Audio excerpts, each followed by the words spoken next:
We're 1 week away from the start of the NHL season. What does it mean for the hockey card world? We'll discuss that and more on today's edition of the Hockey Card Haven podcast. Let's dive in.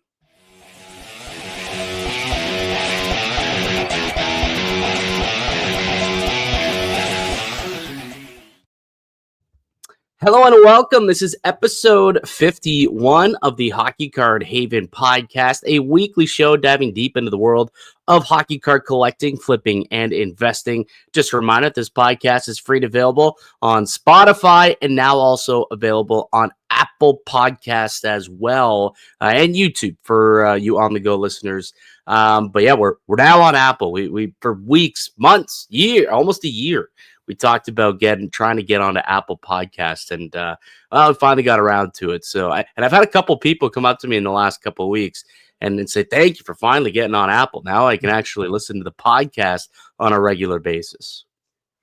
Yeah, no, I know we were talking about it last summer, and there was that huge process, obviously, on Spotify and YouTube. And YouTube, I feel, is our most popular where everyone's listening to the podcast. But now to expand, obviously, get on Apple and hopefully make it a little bit more available to all the listeners, I think we'll do some justice. So, especially with the season to start next week, and should be good.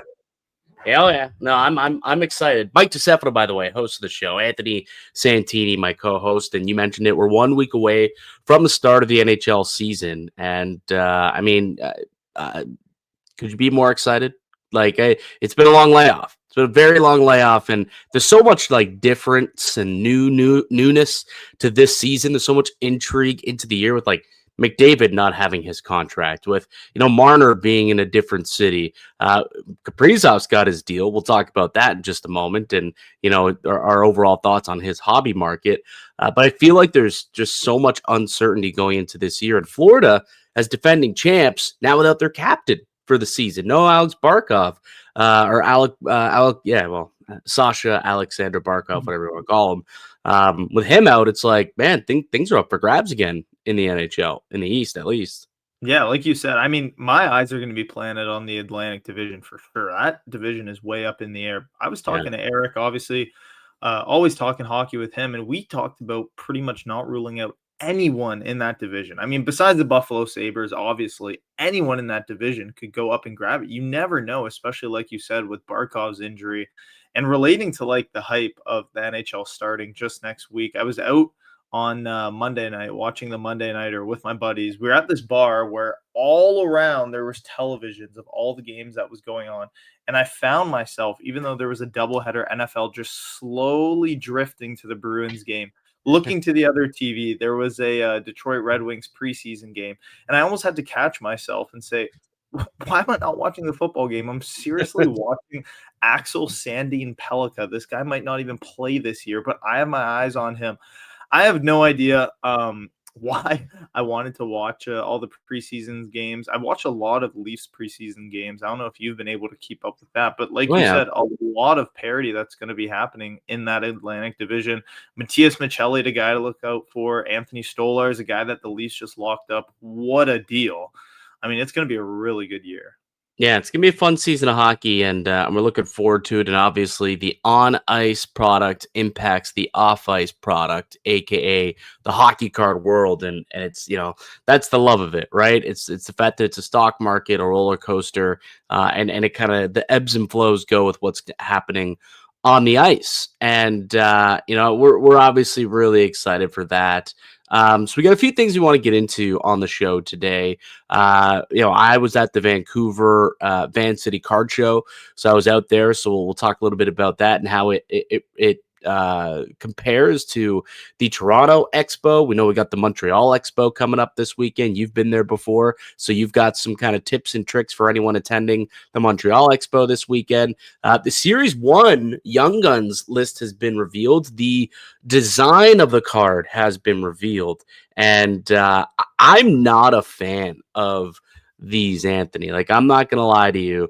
I don't like the look of the cards. I'm gonna show the people what they look like right now, because you tell me what you think of it in just a moment. I'm bringing it up on the screen for those who are watching on YouTube, and if not, I mean, you can Google them. They're out there.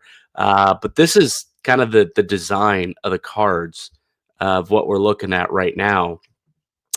And here's Ivan Demidov, who's clearly going to be the big chase, and Jimmy Snuggerud, probably a secondary guy. Like these are probably the top players that are going to be available in this year's Series One, with Ryan Leonard, Zane Parekh, Gabe Perreault, Ivan Demidov, Artem Levshinov, and Jimmy Snuggerud. Demidov is going to be the guy, right? Like he's Oh, he's clearly. one everyone's going to be chasing out of Montreal. But I absolutely hate this design. I absolutely do not like the Young Guns design this year. You can barely read it. Like you've got it in silver on like white ice for the most part. Like silver on white is just it's not right. It's not good. I don't like it. I really, really don't like the aesthetics of the Young Guns. The canvas, I like what they did with the canvas because there's like some orange and blue and yellow. There's some colors you can actually read, but I feel like I can barely, like I'm getting a headache trying to read this Gabe Perreault. You can't even see what's going on over here with this Gabe Perreault. You don't even see the word guns. You see the word gun? I don't. Like, what the heck was Upper Deck thinking here? I mean, offers look, I know when you sent it to me this morning, I was taking a look at it. I know you were not too flattered with the look of it, clearly. I mean, I do think that it's a cool idea seeing that little translucent kind of idea, I guess we can call it. But even if you look on the left, I think that is that not maybe it's Levshinov on the left for the Chicago Blackhawks, but I don't think it looks all that good with the color. Like you said, I feel like this would look a lot better if maybe it was a bolder black, maybe even some sort of brown, maybe something even a little bit more unique. We've seen Upper Deck use, orange, like you mentioned. We've seen them use maybe a darker silver, a blue. I just feel like if that was the color of the Young Guns, maybe then I'd be okay with that little see-through sort of look. I don't hate it as much as you do. I don't think it's great, especially that Gabe Perreault really gives away just how bad the color choice is. You cannot even Yeah. see the name. You can't even see the word guns. I don't love the look of that one. I feel like if there was a little bit more of a darker color, maybe black would be perfectly just simple. I don't know how that doesn't come across someone's desk and they don't say, dude, I can't see it. I can't see Yeah, Young Guns. I can't read the words on this card, and like even like look at Jimmy Snuggerud. Look at the You can't Levchinov. even Yeah, look really, at yeah. you can't read the name. Whoops, went way too far in on that one. But you literally just like can't read the names No. either. Like I don't know. For me, not my cup of tea. So I'm not a big fan of what they decided to do here for this year's design of the Young Guns card. I'm gonna buy them, let obviously. Like my PC is I collect every Young Guns, and I'm trying to go back and collect every single one that's been made since 1990. So eventually I'm gonna end up with all of these cards and I'm gonna have them in my collection. But I'm just, yeah, aesthetically, not for me, dog. Not for me. I mean, what if they were to have changed the color? What if it was a bolder, darker text? Then would you be in, or you still don't like the look where I mean, I'm just Yeah, looking at the Young Guns that I have on my desk, even like this Bobby yeah. Brink where it has that Right, because that outline background. protection for Yes. it, Yeah, that's right? great. That's where they realize, "Oh, the silver on the white doesn't look good. We gotta put a background in underneath it so that it looks better, so you can actually read it," and they realize that, and apparently 2 years later, they forgot all about it. Like, what the hell are we doing here? I wish there was a background behind that to give, kind of further illustrate the words because they're important, man. Like Yep. especially if you're someone who like sifts through dollar bins looking at Young Guns, like you want to be able to easily read these names if you're looking for some good gems, and these are going to be a little tough to just quickly read. I feel. Let's go through the checklist though. Some of the big names that are going to be on the checklist. So number 201. Here's an interesting thing. So typically number 201 is like the chase. That's the big player, right? That's where, Mhm. like usually McDavid, Matthews. Matthews, Cole Caulfield, like whoever the chase is, usually gets the first Young Gun slot, whether it's 201 in Series 1, I think it's 5 or 451 in Series 2, and then 701 in Extended. Typically, it's the chase. Artem Levshinov got card number 201 here. And to me, he's not the chase. He's probably like fourth, fifth best player on this checklist.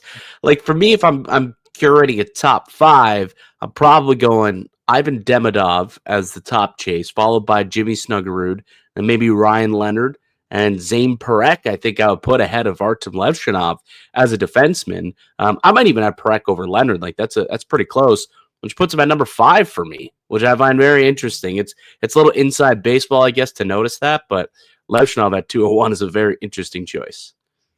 Yeah, I'm just trying to look up if there's any correlation between the numbering, and maybe the only explanation I can imagine is Demidov obviously not going top 3 and Levshinov getting drafted second overall. Maybe do they number it No, by who was drafted? But it doesn't seem like it no, because Gabe no. Perreault was taken, I believe, in the 20s. I don't remember, maybe 21 or 22 overall. Yeah, there's no correlation into where the draft pick is. I have no idea what the heck they do with the numbering. That might be a Mhm. question that we ask Upper Deck one day. Like, how do you come up with the Right, numbering? Like, number one, I get it, right? Like 201 is usually your top chase, and then it's right. kind of a mishmash after that. Maybe sometimes 249, they'll bookend it with two of the top guys. Here's Dylan Duke. They did not do that with Dylan Duke unless he somehow surprises and becomes a stud. But Yeah. yeah, like you look. Like Gabe Perreault's at 202. All right. Ivan Demidov, number 205. Jimmy Snuggerud, 207. And then you look down the list here. Noah Osland is an okay player. We'll see what he can do. Ozzy Weisblatt for the Sharks. Okay. It's an interesting player. Elias Pettersson, the defenseman. He's an interesting guy. Delibor Dvorsky, possibly. I think Matthew Wood. Matthew Wood might be a decent chase for some people if they want. He's number 228. Once you get past there, Zane Perek, Joachim Kemmel, Ryan Leonard, nice little trio of players in that neck of the woods. Jacob Quillen is a Maple Leaf. I think he's the lone Leaf actually in this set here. So I'm sure people will be looking for Jacob Quillen and Sam Rinsel, pretty solid defenseman for Chicago, coming in at Mhm. 248. So those are probably the more notable players that will be collectible, that'll be chased, that'll be speculated on in Series One. But I just thought it was interesting that Levshinov got the 201 slot over a guy like Demidov. The only argument I think that I will say Upper Deck has for this is we do know that they typically start on these products, a couple years in advance, and they kind of project, okay, this is what is likely going to be the players available to us, and they have like a rough estimate. And Demidov wasn't supposed to be back overseas from Russia this soon, so maybe they weren't expecting him to be in this set, so they had already Mhm. gone ahead and didn't expect him to be there, so they put in Levshinov, and then last second he plays at the end of last season. He becomes eligible for a young gun. So they're like, okay, well, we got to get him in. So let's fit this guy into Series One. We'll chuck him in at 205 and keep Levshinov as the 201 spot. Really, the only explanation that I think I can come up with for why that is. Yeah, I'd love to hear maybe a little bit more as to why, like you mentioned. I'm trying to do a little bit more information too about even like players like Zane Perek. When did they play their first games? Quinn Hudson, They all and played like at the end of last yeah, year. at the end of the season, Perek played 1 game, so obviously making him eligible to get a Young Guns. Quinn That's Hudson played typical, 2 right? Like, games. it's typical because when you play at the end of the season, you've gone too late into the year to get a Young Guns card for that Yeah, season. So you weren't going to get yeah, one, so they usually do come out in Series One the following year. Like that is typical, but no one expected Demidov to play last no, year. He was no, supposed to stay in Russia. His contract was locked in for I think another even this year he was supposed to still be in Russia, and somehow they broke that contract and he was able to come over early. So um thankfully for the card world, because I think Demidov is going to be a stud. I really do. I think it's going to be a stud. I think he's going to be a very highly sought after young guns. I'm curious what you think. So Series One releases October 15th. It's 2 weeks today. Curious what you think his young guns price will be upon on release day. What do you think ooh, we see sales go for Ivan pretty Demidov? darn. I'd imagine maybe not any dropping below $300.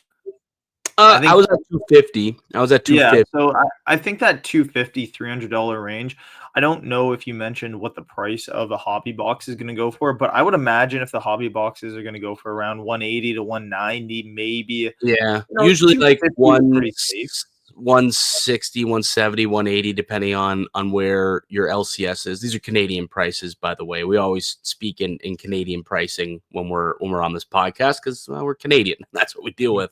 So I think anywhere from 160 to 180 for a hobby box is probably about what you're going to pay. And if that's the case, I mean, I guess yeah, you're just doubling the price of the box and coming up with your number. Is that kind of what you were thinking? Is that how Yeah, you like, got just to kinda your thinking, number? like, the price of the box plus a little bit more, and then obviously the hype that drives with the Montreal market, 250 to $300 is where I'm thinking. That's Yeah, gonna be on release day, release week. I do think, though, that over time, maybe if you wanna call it by next April, the, Spring Expo, settling around $150 to $200 depending on the year that he has. I mean, he might yeah, flat out come out, drop 65, 70 points, and win the Calder. And then his prices might even look even better than 300, $250, but yeah. You got to remember there's a yeah, Montreal tax too, right? People like yeah, it's not as though because Macklin Celebrini had an unbelievable season last year, right? A great season, and his cards have dropped, and you can get his raw young guns for what like 110 right now, I think roughly 110, 120 for a you're right. Celebrini young guns. You could probably pick it up at a show for 100 cash, I would think, if you got some good negotiating skills. Um, And you could argue that, you could argue that Demidov might be a better player or could be as arguably a better player and put up the similar points at the very least. And if that's the case, I mean, if he's going for 110, 120 in San Jose, yeah, Demidov could be a guy that pushes the 150, 200 boundary for sure. If he can live up to the hype of being a super skilled Montreal Canadian, could put pucks in the net. He's going to be a fan favorite there. So eh, it's interesting. I think that he's going to be an expensive guy to get. If you end up getting any of his parallels, I think you're going to be in business. Think you'll be Oof, in business. Yeah. jeez. So October 15th, Series One releases and the chase for Demidov begins. A couple good secondary guys though, as we mentioned, like Snuggerud, I think is a good secondary chase. Ryan Leonard out in Washington, Zane Parekh, for a defenseman in Calgary, the guy absolutely killed it in the dub last year, last couple of years. I think Zane Parech's a stud. He probably could have an opportunity to garner you know, a decent amount on opening day, I would think, if he starts his season off on the right foot as expected in Calgary. He might be a little sneaky guy as a defenseman who could, not quite Quinn Hughes, Cale Makar numbers, but I think he could definitely, you could put some respect on that name. I think. He was actually one of the guys that before you took the list down, I was gonna pinpoint, and I just got a notification. Speaking of Demidov, I don't know if you watched the game last night or even saw on Twitter that Yeah. huge slash that he took from Nick Cousins. So Nick Cousins was just fined, laid the hammer down on him, all $2,000 that he was fined for slashing Demidov. But Zane Parekh, like you said, when you had that list up, he's a guy that could be slept on that checklist. I don't think his prices are going to go for more than $80. I don't know what kind of range that you have him in on For release Parekh, day for a Parekh. I'd imagine it that seems a anywhere little from high. I think we could 50 probably to see like 60. 50-ish. Yeah. Yeah, like 40, 50. Like he's a defenseman after all, which I think needs to be taken into consideration. In Calgary, it's not like the strongest Canadian market, but I think, 50, 50, 40, 50, 60 on release and probably settle in around 20, $30. Like what's Brock Faber at right now? He's probably what, a 15, 20, $20 young gun. Like I think $20 Parekh is max. probably in that range, Yeah. at some point. So that's probably where I'd pencil it in at when it Yeah. kind of settles. Yeah, that's pretty fair too, and he has that offensive fire that I think people are gonna notice him. Obviously, Faber, has that all around game. And I feel Mhm. like that price comparison is going to be pretty fair. But like we've talked about so many times, offensive defenseman is what people want. Yeah. I feel like there's a lot of potential with Zane Prek, so keep an eye out for him. And like we said, Hudson's brother could be another guy that just gets that little bump. Might not be the most talented guy, but just Yeah. because of the name, people could be buying him. Cole Hudson, right? No, Quinn Hudson. Is Quinn Quinn Hudson. Hudson? I think Yeah. there's a third though. I If think there's Cole Hudson actually is a the third other brother. brother. Yeah, Yeah. he was drafted by Washington, if I remember. Mhm. I think. Mhm. Yeah. So, yeah, there's a decent, it's a decent crop of young guns, we'll say that. It's a good Yep. product. I think, Yep. I hate the look of it, but the checklist is pretty solid. Hmm. All right. So, in other news, I guess, there's a couple big shows that have been happening lately. I was at the Vancouver show last weekend, VanCity Card Show. I know that the Montreal Expo is coming up this weekend. You were there a year ago, and you Yep. have nothing but good things to say about the Montreal Expo. So for everyone who's attending that this weekend, Anthony will let you know. You know, it's a good show, it's a fun show, and some tips and tricks in just a moment on how to succeed over there. But I was at the VanCity show, Anthony, and you've never been to that one. I'm fairly certain of that one. You Yeah. haven't been No. out to VanCity, um, and it's a newer show, I suppose. I think it's only been around a couple of years, and it's interesting because I think I was expecting the way people. Well, what are your expectations on VanCity? I suppose before I kind of put words into your mouth and into other people's mouths, based on what you've heard of it, you know, what are your outside? What's your outside perspective of that show, Anthony?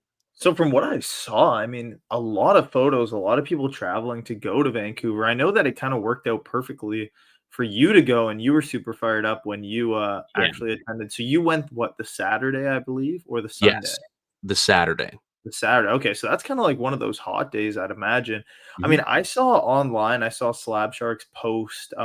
See, I don't know too much about Pokemon. I know that's a little bit more up your alley, but it was a cool photo of some illustrators. I Yeah, think, which is right? If I'm saying, there was 7 illustrators in the room, yeah. apparently. Like 7 So and 1 sold for literally, triple digits, like so six-figure cards.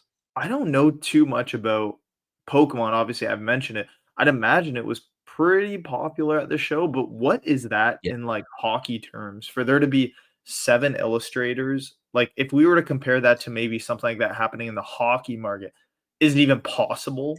Like, I is it mean, even you're talking like McDavid Cup RPAs, like, better than that. I mean, like, we're talking, like, high like, PSA 9 Gretzky's. Like, yeah, that would all be it. put Like, these together? this is, like, like, one of the Cream of the crop. grails. Yeah, it's not, like, the grail, like, it's not the PSA 10 first edition Charizard, which is, you know, massive, but it is one of the grails of the hobby, and if it's like a PSA 10 illustrator, I believe that is actually the number one grail. But yeah, like these cards went for six figures. So Ooh, like insert your six figure card, like that Bedard one of one cup yeah, RPA shield just went for six figures. So I guess it'd be like having 7 of those, you know, wow, or the McDavids and unreal. guys in that range. So to put that in hockey terms, yeah, you're talking about the best of the best. You know, it's the best of the best. It's interesting. I always like to look at the ratio nowadays, and that's almost how I judge a show. All right, what's the ratio from sports cards to hockey, or sports cards to Pokemon, or even hockey to Pokemon? Like I've been to so many shows now, you know, within the GTA especially, where it's like there's so much Pokemon now. It's Oh, almost like it's geez, being bro. overrun. It's like it's a TCG show with a little flair of sports, and within the sports, it's like a little flair of hockey. It's so different from what it was 10 years ago. It's even what it was 3 years ago. Um, it's really, I don't know, I guess disappointing might be a bit of a stretch, but as a hockey card guy, and I wanna go to shows and see awesome hockey cards, buy hockey cards, it feels like there's just not as much of it as there once used to be. And Vancouver Expo, the VanCity Card Show, was very much kinda like that, you know? It was very much like that, and, I would say it was probably like a 60-40 split Pokemon to Really? sports. Yeah, I would say there was more Pokemon than sports for sure at this show. But you know what? I would say this. I thought it was going to be a little bit bigger, is what I would say. But considering that it's only a couple of years old, I guess it was a good size, and they actually had a really good venue for it downtown at the Vancouver. I forget what it was, but it was just like Right on the water, some right? I center. think Yeah, it's it was right right on on the the water. water. A Yeah, it was couple I beautiful. saw Right some photos downtown. posting, like, their pickups with, like, the Yep. water in the back. I saw a couple of those photos. It looked kinda sweet. Yeah, it's really, really nice. It's literally right on the water overlooking it. So like it's a good spot. And they had probably like the right amount of tables there to give you lots of walking space, and they were very wide. Like unlike like Expo, you go there to Expo on a Saturday and you're a sardine trying to Oh, walk through. geez. Like you can't, Oh, you have geez. plenty of space, right? So like the size of the show, the size of the venue, in comparison to how they're able to spread out the tables and allow a lot of space for people to walk. Bang on. I would say that part was bang on. Huh. But I expected for there to be a little bit more foot traffic, to be honest with you. I know there was a Really? lot of people that went, but I somewhat expected more, maybe. But it was good. I was a fan of the show. I had some great pickups, which I'll show in a little bit when we do our pickup segment. Yeah. But it was a good show. It was definitely a good show. I'm not sure it needs to be 3 days. I will Oh, say really? that. Yeah, I Hmm. think Saturday, Sunday's probably good enough because I went on Saturday and I walked the entire show floor within 3 hours. Yeah, and, Wow. and at that point, I was just going back and forth. Now that could be because again, unlike Expo where almost every table has sports and has hockey. I'm only walking to like a few tables, right? So I was able to hit up every sports and every hockey table over the course of 3 or 4 hours. Where Expo, I might only make it through like two lines because I'm Yeah. looking at all the So busy. hockey and all the Jeez. bins, right? Yeah. So Even, that's I guess how I would categorize the VanCity Card show. Yeah, I think it could be shortened to a 2-day event. And I don't think it's big enough, or there's as many people who are attending and as many tables necessary to make it a 3-day event.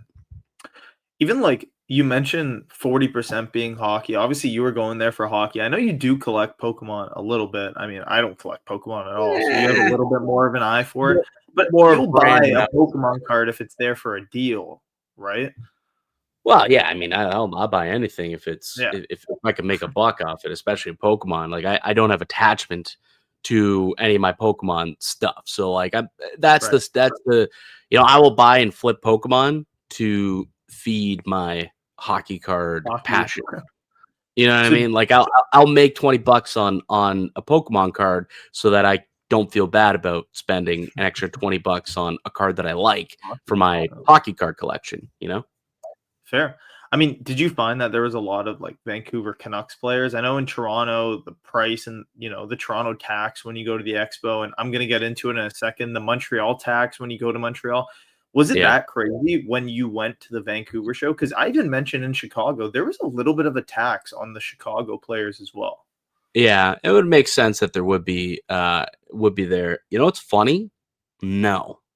And everyone Really? I spoke to actually was surprised by that because there was a lot of out of town vendors who showed up and loaded up their case with all this Canuck stuff to bring, assuming that it would sell really well in Vancouver, and it didn't. Vancouver did not sell very well. Like the Canucks players didn't sell very well, and I'm not sure why. I mean, there's a couple of guys. I think Quinn Hughes was an easy sell. I think anybody who had Hughes was able to sell him, but outside of Hughes, it doesn't seem like there's a lot of sellable guys. Like I don't know if Mhm. Brock Besser, he might be someone who was selling a little bit, but like it's funny. I flipped a lot.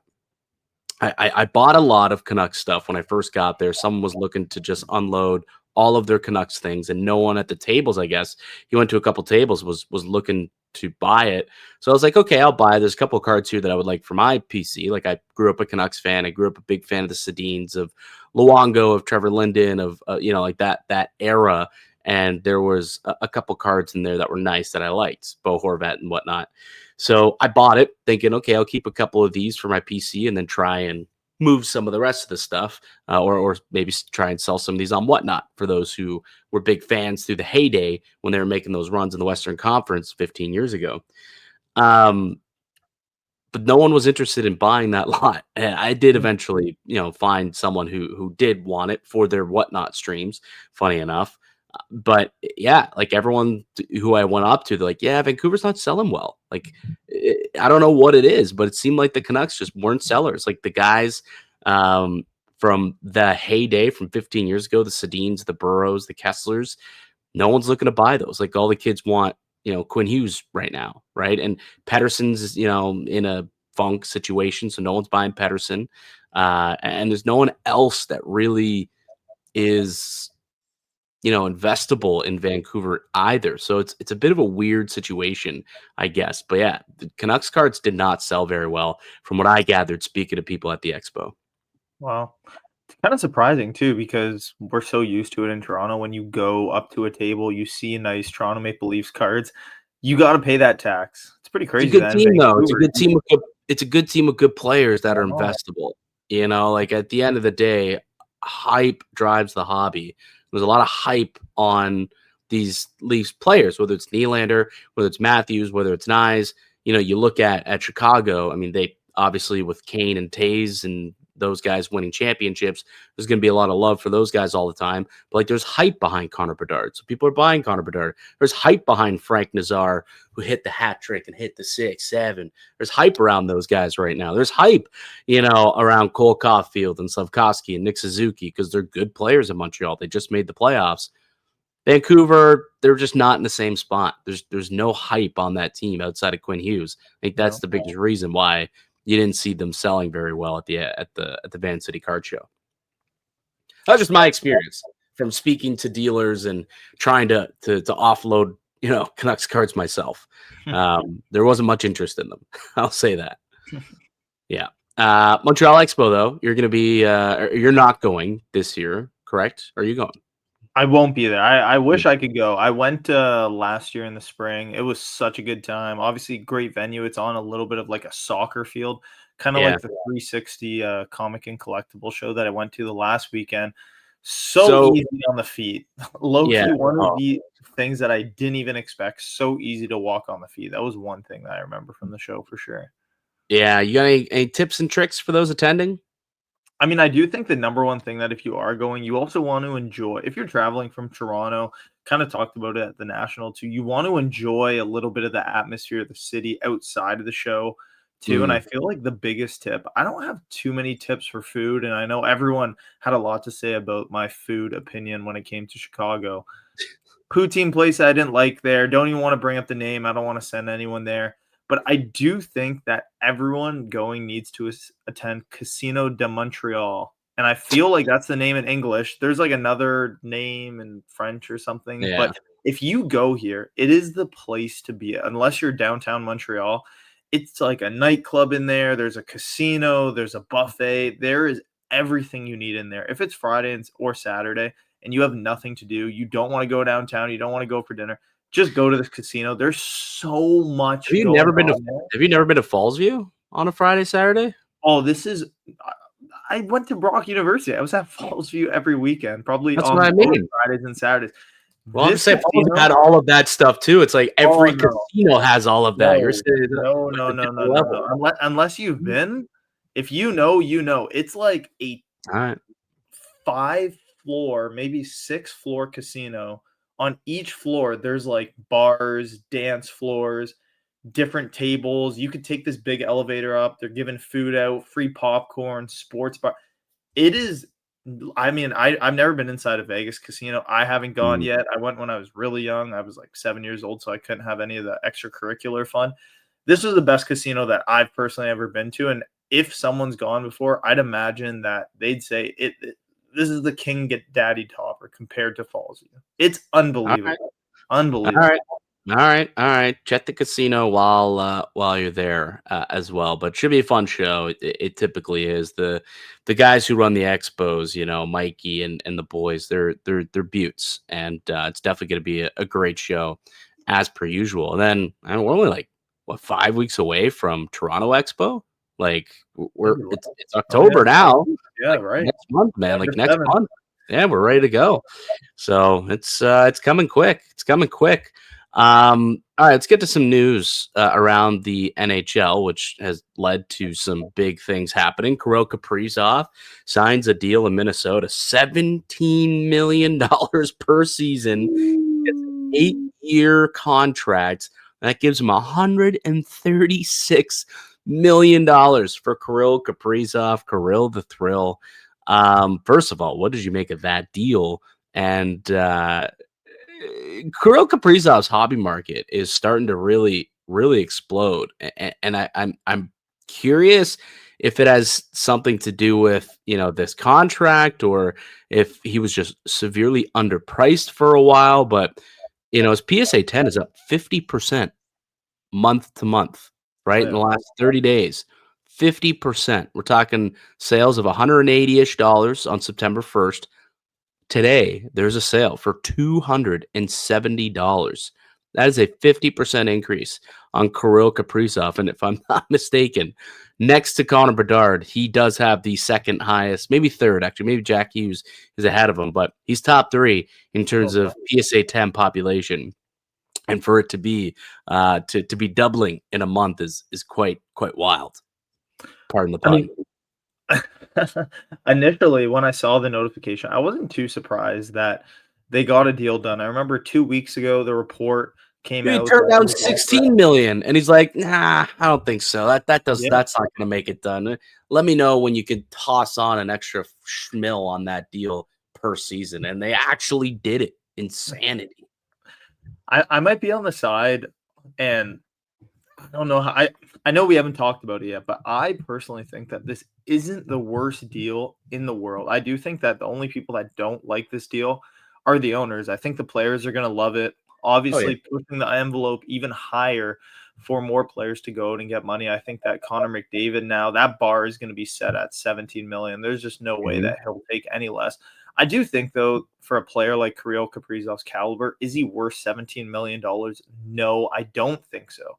He hasn't played a full 82 game season, I don't believe, in 3 years, and he No. hasn't got over 100 points since he had that 106. I believe it was 3 years ago as well. I don't think he's a $7 million player, but I do think that for Minnesota to keep Kirill Kaprizov, they had to pay him. And I remember a year ago when the GM of the Minnesota Wild was talking about, oh, well, what's going to happen when you guys need to re-up Kirill Kaprizov? He basically said, we're going to give him whatever he wants, and it's Blank check. essentially going to be a blank check. It's going Yeah. to be a blank check. So I wasn't too surprised that this deal got done, and I do think that Kaprizov is going to have a great year. Now, to live up to this contract, a $17 million player, you got to drop like 160 points.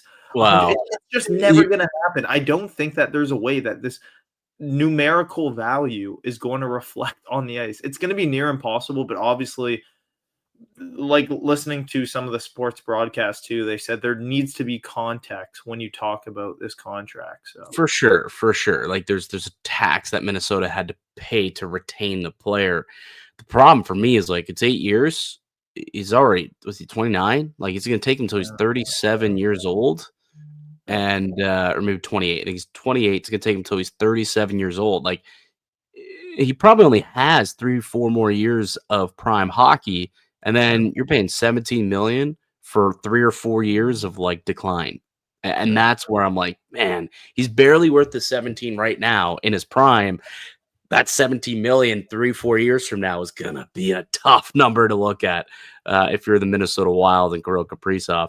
Luckily, they have their core pretty well locked in long term for the next couple of years, and this was kind of the last player to get done. So they're it's not like they had to save money for anyone else, and with the cap going up and up and up over the years, it's only going to give them more space. So they were in a unique position where they could actually afford to give him 17 a year in cap. They've done a good job, keeping the books tidy the last couple of seasons. After those mammoth buyouts, came due.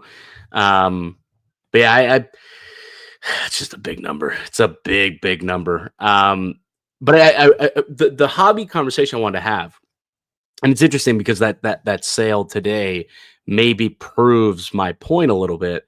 I thought like Kirill Kaprizov was one of the more underrated players in the hobby, and his stuff was just super cheap. In comparison to who he is, what he can do.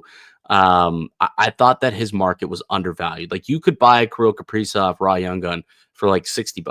Kaprizov's a better player than William Nylander, and Nylander raw's what, $100, in and around $100, I would say. No, $80 to 100, yeah. 80 to $100 for a raw. PSA 10. Like I said, you get that for $180 on a Kaprizov PSA 10. Like what's Nylander PSA 10 going for? You're in the market these days.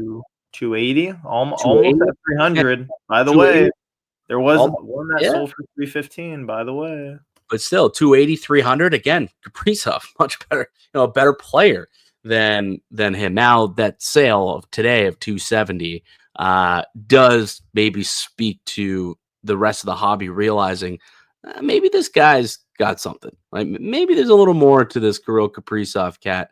Maybe we should, start to put a little bit more money behind him. Like I had a situation at the VanCity Card show, and the worst thing you could do is have FOMO when you leave a show and leave a card on the table. We've talked about it. I know, but like I was gonna buy this card. I was in negotiations. The problem is I legitimately didn't have enough cash in my pocket to buy the card. So I had to like go and sell some cards or go to the bank machine or do whatever to make this happen. But anyway, there was a Kirill Kaprizov. It was an exquisite patch auto. Remember, I had a couple of weeks ago. I bought one. I've since sold it, which I wish I didn't because now his market's going to skyrocket. But anyways, I sold it. That one was out of 35. Exquisite patch auto. This one was numbered to 5. Oof. Yeah, Kaprizov patch auto numbered to 5. Beautiful patch. What do you think the value of that card is? Kirill Kaprizov, exquisite patch auto numbered to 5. And Kaprizov doesn't sign. This was his first year that he signed this card, right? Like there's not a lot of Kaprizov hard signed stuff out there. What do you think that card was valued at? $1,000 maybe. Sounds about right, doesn't it? Right. Sounds about right. Sounds like it's a 4-figure card. And I'm kicking myself over the fact that I didn't get it. He had it stickered at 750, and I should have pulled the trigger. I just didn't. And it's one of the few times, everyone's experienced this where you're, in the middle of negotiations, you got your number, they've got their number, you're going back and forth, and you just can't close the gap enough, and you walk away. And then a week later, you're like, man, I should have bought that card. Like, what was I thinking? And when I saw that contract get signed yesterday, the FOMO came back. I'm like, I wish I was an owner of that card. I really, really do. Because I think Kaprizov's a stud, man. I think he's a top 10 player in the NHL. And, I think that there's some good things coming from Minnesota. I think that he's been underrated in the hobby for quite some time. And I think this contract maybe will open some eyes for some people and some collectors and some speculators. I think that market could start to explode. Again, a sale of 270 on his PSA 10 on today, October 1st, after the contract, I think speaks to, people waking up to that and realizing that it's a little underpriced. Oh, for sure. I mean, I do think that there used to be obviously that Kaprizov hype when he won the Calder, and then a little bit of a dip. Obviously, last year started off the year as one of the favorites to win the Hart Trophy, got injured, and then his market just kind of took a nosedive a little bit in a sense for, until at least literally last night. And the month to month, like you mentioned, September 1st to October 1st, 50% gain and counting. I mean, I was going to ask you, what would you rather have, a Nylander Young Guns PSA 10 or a Kaprizov Young Guns PSA 10? Because they're going for the same price right now. But I think it goes without saying, it's got to be Kaprizov. Like Kaprizov really has that He's got heart the trophy right. caliber. That's what it is. Like, he's got the higher ceiling, right? Like, he can Yeah. bring home that hardware. Like, I get it, Nylander's a Maple Leaf, and that has its own, positives to it. But like Kaprizov could be an MVP caliber player. And we know hype drives the hobby. This guy comes out on fire if he stays healthy, puts up 130 points, puts up 50 goals, and is in that MVP conversation. All of a sudden, like that's going to be one of the hottest cards. Like Kaprizov might be the hottest player at Expo. It's very possible that he could be the guy that everyone's chasing this year at Expo. I really believe that could be the case. So um, I wish I loaded up a little bit more on Kaprizov this summer. I really do. I had a PSA 10 that I sold a couple weeks ago, and then I had that exquisite patch auto I sold a couple weeks ago to the same buyer, and now I'm Oh, kicking no. myself. I'm like, oh man, should have held strong. I had Yeah. belief. I had belief. I knew Kaprizov was undervalued. Should have held a little bit longer. But anyway, good for him. Good for him. Let's hope he can maybe try and live up to it. Quick little hobby news things. PSA Canada coming to Toronto, opening its doors later this month. Now, a lot of people unsure of what exactly that means. It's just a submission center, right? Like they're not actually grading here in Canada, so it's not as though they're opening up a whole new Big difference. facility. Yeah, a whole Big new difference. facility, and now we're going to get our cards much quicker because they're actually grading in Canada. It's a submission center, and then from there they're sending off to their grading centers in the state. So just to be clear, however, it does come with some benefits. Anthony, you want to speak to those? Yeah, so I know they did mention that there won't be duties, and I mean they did go out and say this. There won't be tariffs affected, and I Mhm. believe, well, I mean not believe, there won't be any shipping costs as well, from what it seems like. Obviously, needing to give the cards to PSA will be much easier. I mean, I know when I go ship to PSA, I think it was costing me around, and this is over six, Well, that's 7 months ago. if you are in the GTA. Like if you're outside the GTA, you're still gonna have to ship to PSA. If you're yes, that is correct. Sorry, I'm so used to it because actually I know. this facility is pretty close to me actually, so it Yeah. makes it very easy for myself to just kinda get over, there just, Yeah, you can't only think about within yourself, half an Anthony. hour. I You know, can't just only think I'm about sorry. yourself. So But either selfish. way but either way, saving you a little bit of money there, obviously shipping to the US versus shipping in Canada whenever Canada Post Hard. decides to come back, I know we're gonna get into that, is a lot cheaper, and then I believe coming back, there won't be shipping as well, the cost from the US to the facility. Now, if you wanna Mhm. get those cards shipped from the facility in Canada to your house, I don't bel or I believe there would be a price on that, but we're talking saving on duties, saving on tariffs. It's a really big difference than shipping to the US, getting hit with duties, getting hit with what could be tariffs. I know a couple of people got hit with that during that 3 Yeah. month ban. This is pretty big for people in Canada that aren't trying to give their cards to a third party, and I know there's so many available, so many reputable and, Yep. very there's a lot out there in the GTA that, I'm sure you could advocate All for. across I've never Canada. gone through, but all kinds. Yeah, I mean, I've done them. Like there's guys like I'll give a shout out. KD Collectibles has been, and these guys are part of PSA Canada. Like they have partnerships Right. with PSA Canada. Now, what that means for them now moving forward, I don't know. Like, Yeah. I'd does this imagine they're not too impact happy their about business? that. I don't know. I have no idea. I haven't spoken to Katie about it. Maybe we could have him on the show and ask him. He'd also have more information about this, about what's happening here.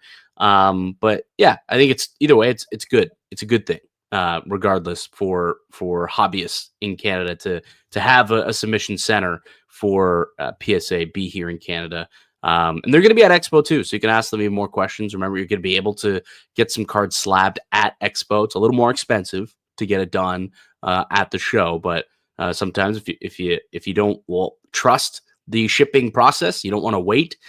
Sometimes it's worth paying the $100. Worth paying the extra $60-$70 to get it shipped out there, or to not have it shipped out and get it right away. I said 60-70, Anthony. 60-70. Hey, Still a little bit of brain rot. Still a little bit of brain rot. But you mentioned the Canada Post strike again. Oh my Dude, goodness. like, this is This one such a caught me off problem. guard too. It caught me off guard. I didn't know this one was Yeah, neither did I. Neither did I. Because the last time, it was talked about for weeks. Oh, are they going to strike? They're thinking about yeah. striking, and then boom, it happened. This one just, I don't know, random. I don't know if it's just because there was a lot going on, if I missed it or what, but seems like this one caught a lot of people off guard. Let me tell you, we're doing Whatnot streams now. You can check out our Whatnot streams. Go check out our YouTube and our Instagram page, so you kind of keep a track of when we're doing Whatnot streams. Hoping to do them twice a week moving forward. But when we heard about this, it's like, man, this is going to be a damper for the Whatnot. Like, not being able to use Canada Post. That being said, there are alternative options that you can use to send mail throughout Canada. It's not only Canada Post. It is the easiest and is the cheapest option, but there are other alternatives. We're looking into this Chit Chat. I don't know if you've heard about it, as a I service I actually had a package shipped to me after the via Chit strike, Chat.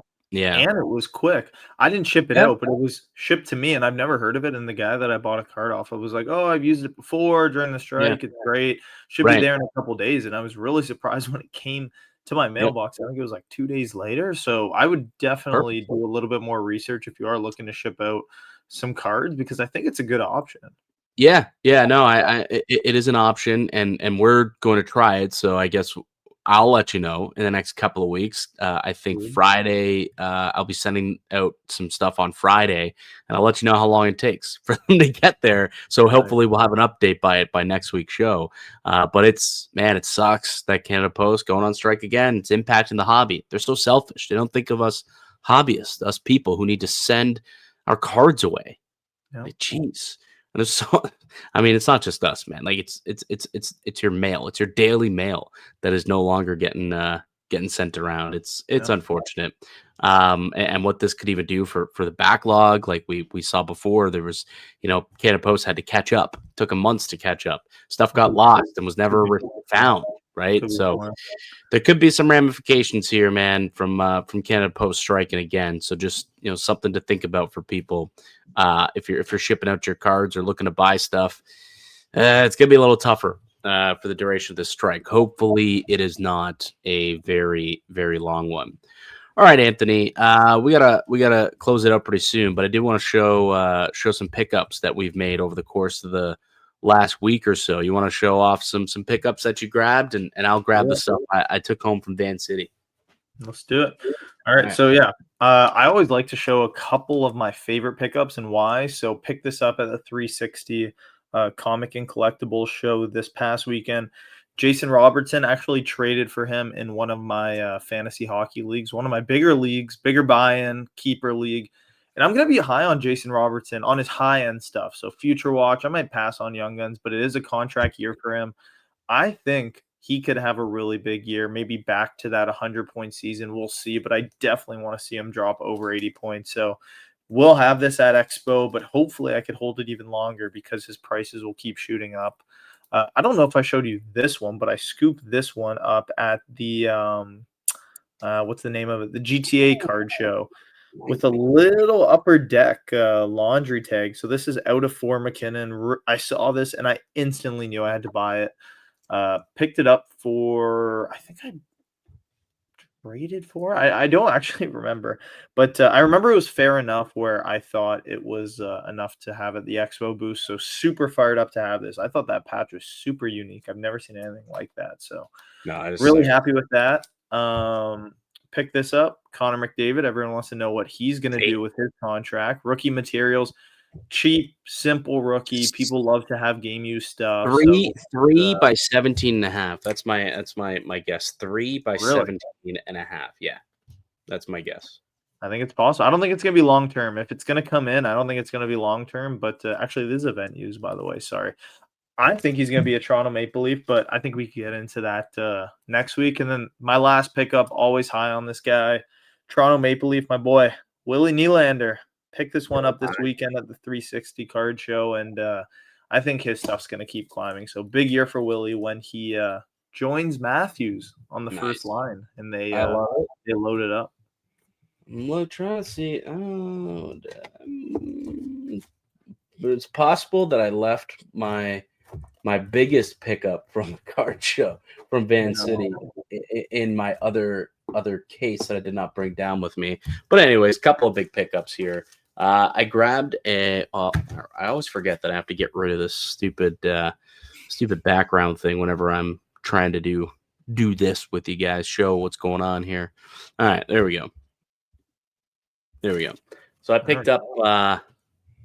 You can kind of barely see it actually, but it's the platinum portraits. Platinum portraits of. Hold on, this might work a little better.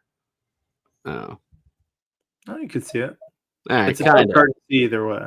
Yeah. The platinum portraits, Austin Matthews, their case hits from Metal Universe from 2020.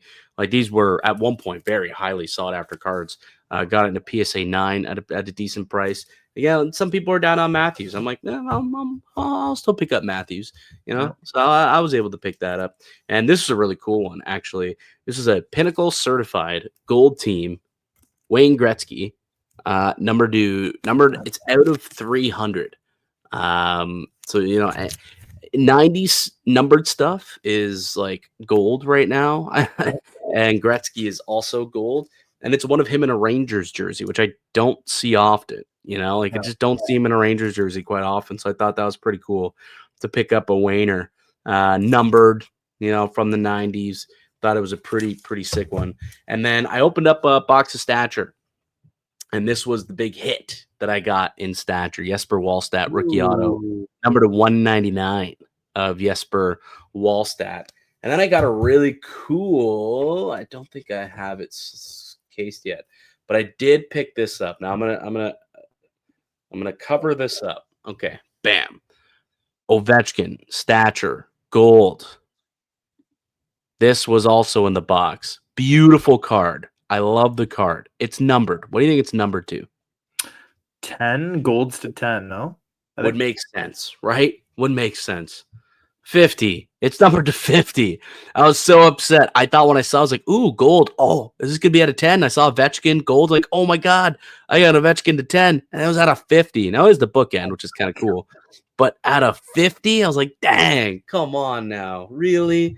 It was just too cool looking of a card to be out of 50. In my opinion, but yeah, so picked up that, picked up a nice PSA Young Guns and Ilya Sorokin PSA 10. There's a stupid good price on that. Had to pick it up. Also think that Sorokin is a stud, so pick up that card as well. So yeah, those are some pickups that we made at throughout the course of the last couple of weeks. Got the Montreal Expo this weekend, the Evolution Sports Card Show on Saturday. There's a show in Peterborough as well for anyone in the GTA. And we'll be doing Whatnot streams. Brandon and I keep doing those Whatnot streams. So make sure that you're keeping your eyes peeled to Instagram for when we're doing them. We'll have another one later this week.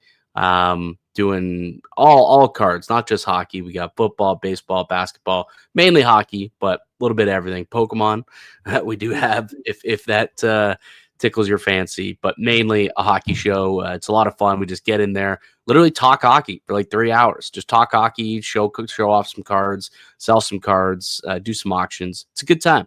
Good time. You'll have to join us one time, Anthony, and pop into it. So yeah, just keep an eye out for that. We're doing Whatnot streams weekly going forward. That'll do it for us here today on the podcast. I'd like to thank you all for listening and supporting the show. You could subscribe right here on YouTube. You can also subscribe to us on Apple and Spotify, the Hockey Card Haven podcast. We'll be back next Wednesday with another episode of the Hockey Card Haven podcast.